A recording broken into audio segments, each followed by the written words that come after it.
Thank you.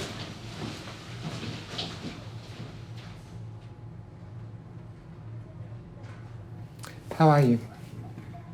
Fine. Fine. And have you had time to think about our discussion last week? Do you want us to work together? Yes, I do. Yes. I think I need it. It's good to talk. Even if it happened so long ago. It's always good to talk about things, even if it was a long time ago. I had something rather unexpected happen to me a while ago.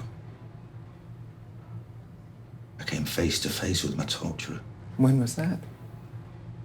2 weeks ago. He came into my shop. Major Wegmeier. That's a name I won't forget in a hurry. The Stasi sovereign, I used to call him. He ruled that prison with not one, but 2 iron fists. Yeah. No, it's not. Oh, aye, yeah. And when did he hear that? What, in some sort of arty-farty music magazine? It's not true. It is not. It was him trying to show what he felt about being in Berlin in those times. It's not his depression. Yeah.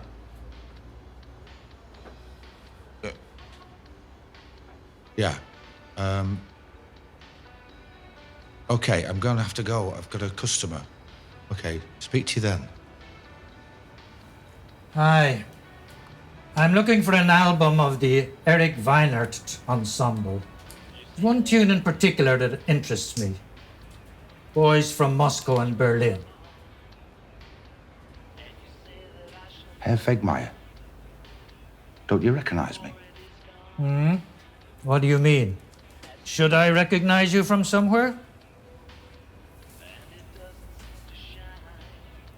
Oh, yes, of course. I do recognize you. Those eyes. How could I ever forget those roguish eyes? Well, well, well.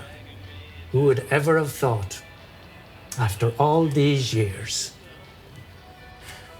Accused number 62. You see? I even remember your identification name.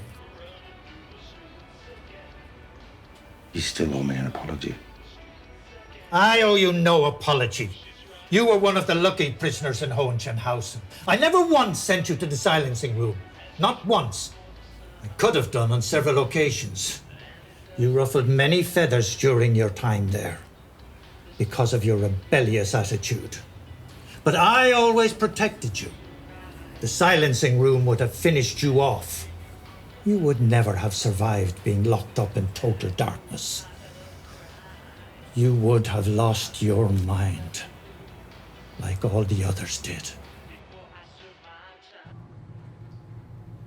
I think it was very brave of you to ask him for an apology. He certainly owes you one. It's the least he can do. But sometimes I think somewhere he's got a point.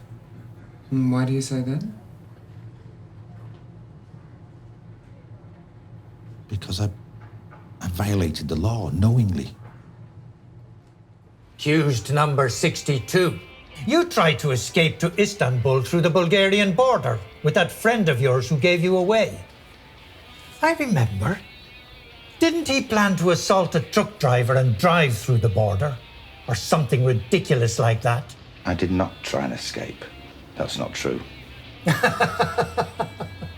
25 years later, and still in denial. I was not trying to escape. We were on holiday. On holidays, yes. Your friend told us a different story. I think we released him earlier for good behavior. He became one of our best informants in Berlin after that. Now, where will I find this album? We don't sell that kind of music here. Oh, that's a pity. It's probably too sophisticated for a place like this. But you never intended to escape across the Bulgarian border, didn't you? Yes, we did. We fully intended to escape. I just made up that lie to try and save my skin. But my so-called friend betrayed me. Even if that was the case, Manfred, you did what any sane person with a strong sense of freedom would have done. You knew the system was wrong. I got 4 years solitary confinement. 4 years.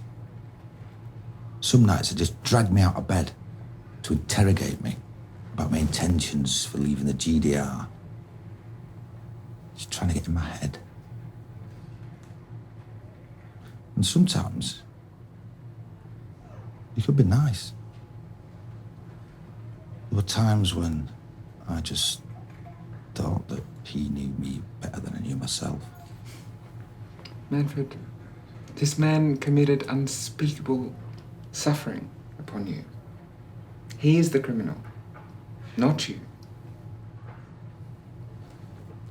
But he wasn't all bad. I mean, sometimes if he saw I was really low and depressed, he would come with a nice warm drink. And he'd say to me, I don't do that for everybody.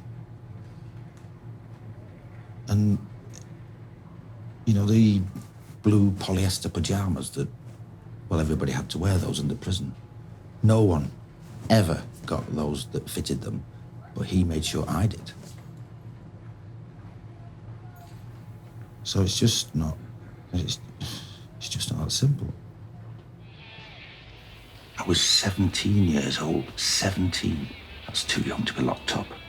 I see you haven't changed in the slightest. You're as insolent now as you were back then. You stole 4 years of my life. You owe me an apology. Accused number 62.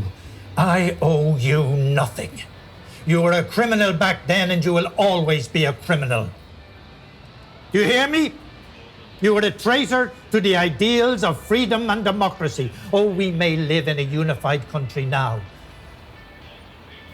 but the old system still lives on in people's hearts. And do you know why? Because it was the better system. It will come back one day. You will see. Once a criminal, always a criminal.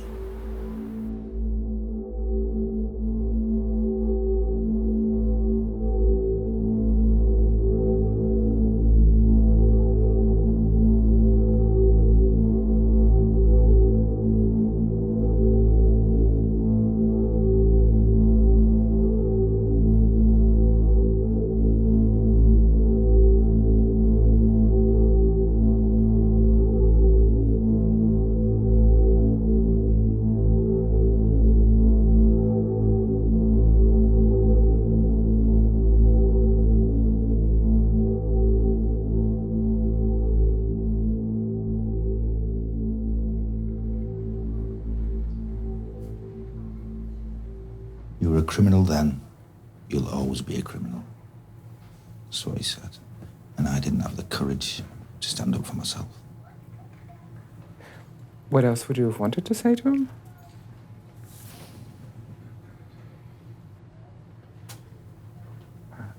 Can you imagine how many times I've run this encounter through since it happened in those days? Every time, every nuance of that conversation, I've replayed it, played it back. And of course I won every time. And then there he was in real life, looking at me. And I crumbled. I couldn't speak. I was pathetic. And what were you afraid of? That he was right. That I am a criminal. You see that building opposite? That's my new home. That's my apartment over there. 3rd story on the left. I'm your neighbor. I will still be able to keep an eye on you.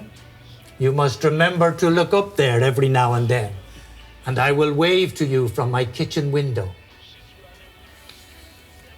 History always repeats itself, comrade. Surely you remember that story from school.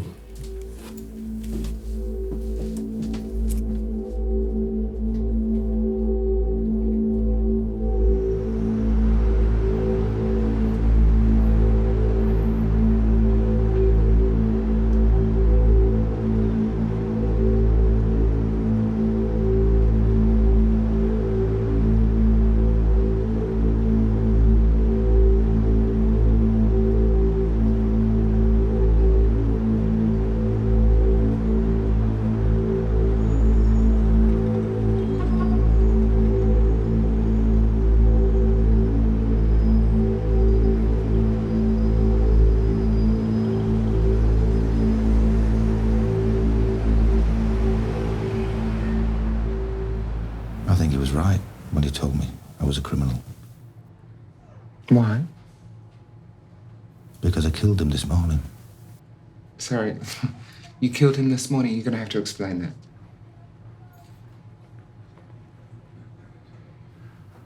Well, it was just before I came here to see you. I went to his flat with a gun concealed in a bag. Knocked on his door. He came to the door really quickly. I pushed the gun in his face, pushed him back into his flat, and closed the door behind me. You know what he was saying? He was saying, "Don't do it, Manfred. Don't do it, Manfred." That's the only time he's ever used my name, ever. So I shot him twice in the heart. And he fell down, dead, silent, done.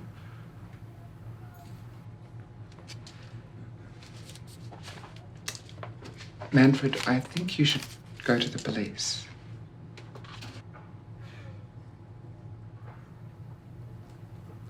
Yeah, you're right, I should. I will.